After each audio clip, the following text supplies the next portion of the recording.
Voltamos com Conexões de hoje, que está debatendo os direitos reprodutivos com a professora Angelita Lima, e também pesquisadora na área de gênero, e com Valdemar Naves do Amaral, médico ginecologista e professor da UFG. Bom, doutor, eu vou começar novamente com o senhor. Acho que uma das questões mais polêmicas quando se discute os direitos reprodutivos, a questão da autonomia da mulher sobre o próprio corpo, é o aborto. Atualmente na sociedade, quais são os tipos em que há permissão legal para se fazer o aborto? A interrupção de gravidez, ela acontece, observamos vários aspectos. Tem um aspecto científico, tem um aspecto cultural, um aspecto religioso e o aspecto da lei. A lei do nosso Código Civil, ela regulamenta, e isso já tem mais de 60 anos, que só em duas condições a mulher teria autorização legal e não estaria, portanto, praticando um crime e não seria punida por isso. Se realizasse a interrupção de gravidez, o aborto, quando houvesse risco de vida materno, ou ela, ou o médico que praticasse, ou o profissional de saúde que praticasse o aborto não seria punido, ou quando aquela gravidez é produto de estupro, né? O estupro sobre dois conceitos: a relação sexual não autorizada, não desejada, e o estupro baseado na faixa etária, gravidez mesmo autorizada, mesmo desejada, abaixo dos 14 anos, pode ser considerado produto como estupro. E então a lei permite isso.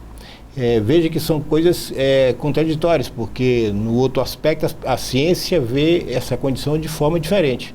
Na ciência, deve interromper a gravidez aquelas gestações onde você tenha risco materno e onde você tenha defeitos fetais que tornam aquele feto incompatível com a sobrevida. Então são defeitos letais, né? Algumas trissomias, alguns defeitos cromossomiais, alguns defeitos orgânicos, como a anencefalia, por exemplo, são condições letais. Então, esse diagnóstico pode ser feito no primeiro trimestre, nos primeiros 3 meses de gravidez. Não há indicação científica para esperar 9 meses para que aconteça o parto e ela se exponha a risco durante essa gravidez sem o benefício do filho. Então, a ciência tem um olhar diferente da lei. E a cultura e a religião têm outro olhar totalmente diferente nesse aspecto. Então, quando você fala em interrupção de gravidez e aborto, há que não ter um aspecto fechado, porque todos esses pontos têm que ser considerados. Na Faculdade de Medicina a gente tem uma comissão de interrupção de gravidez, lá há mais de 20 anos essa comissão funciona. E é baseado no aspecto primeiro científico, a ciência é o norte. Em seguida a orientação é esse casal, né? Depois do casal, se não está dentro do concebido pela lei, e a lei desse Código Civil são esses 2 critérios. Mas há 3 anos atrás o STF, Supremo Tribunal Federal, estabeleceu que não será punido aquele que praticar a interrupção de gravidez para anencéfalos. Então nós temos hoje 3 critérios que no Brasil a lei permite a interrupção da gravidez. Fora isso, não há permissão. O que na comissão nós praticamos é uma avaliação científica, identificação de que aquela entidade é letal, aquela malformação é letal, não há benefício para a gravidez, e aí se pratica uma peça jurídica, solicita em juízo a interrupção.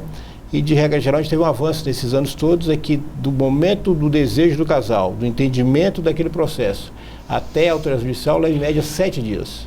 Porque no passado demorava uns 9 meses, às vezes o feto nascia, o recém-nascido vinha a termo, o feto vinha a termo e não havia decisão judicial. Hoje, né, são muito rápidos, tanto no sentido de liberar ou de não liberar, né? Então, esse aspecto modificou. Então, ser a favor ou contra há que definir momentos. Começa com ciência, passa pela cultura, pela religião daquele casal e passa com isso em direção à lei. E a lei é o último momento, porque de todos esses aspectos, o punitivo de risco é a lei, né? Se é ilegal, se praticado é ilegal, há crime, né? E aí quem praticou responde pelo crime. Bom, professora, apesar de ser crime como o doutor afirmou, milhares de mulheres fazem o aborto ilegal em clínicas clandestinas todos os anos e muitas acabam morrendo ou tendo complicações sérias. Apesar de ser ilegal, é uma escolha de muitas mulheres no momento em decidir não ter um filho. Certamente, enquanto nós estamos aqui discutindo, nesses poucos minutos, em algum lugar está sendo realizado um aborto clandestino, uma interrupção da gravidez de forma clandestina. E isso vulnerabiliza as mulheres, sobretudo as mulheres negras, pobres, que correm muito mais risco de vida, mas nós sabemos, as pesquisas apontam que as interrupções de gravidez ou os abortamentos são realizados em todas as classes sociais, e a OMS estima aí em torno de 1 milhão de abortos clandestinos realizados no Brasil, 20 milhões realizados no mundo. Há uma outra estimativa, mas a briga de número ela é menor, né, no aspecto dos impactos aí, mas que a cada 2 dias no Brasil uma mulher viria à morte ou morre em função de uma consequência da vulnerabilidade de um aborto, um abortamento, uma interrupção de gravidez mal feita. Enfim, então a questão fundamental, são 3 questões fundamentais, aliás, são 2 questões de princípios fundamentais. O direito da mulher de decidir sobre continuar ou não essa gravidez, que não tem nada a ver com eu sou contra ou a favor ao aborto. Esse debate sou contra ou a favor, ele é um desvio da questão fundamental do corpo do outro, que esse outro é uma mulher que está legislado de forma que torna crime uma decisão que ela venha tomar. Por isso, a quantidade absurda de abortos clandestinos realizados no Brasil, né? E isso é um problema de saúde pública, porque vai culminar quando não termina em morte, que é a tragédia, né? Não é só uma tragédia, mas é uma questão social, é uma tragédia, é uma questão social de grande importância, tem sequelas no sistema de saúde e tem uma consequência importante, que é o modo como o próprio sistema de saúde lida com essa mulher que vem para o sistema ser atendida em função de uma interrupção de gravidez, que são o que a gente chama hoje de aspectos da violência ou dos abusos contra as mulheres no campo do atendimento obstétrico, né? Então, existem consequências importantes e o fundamental aí é que a lei criminaliza.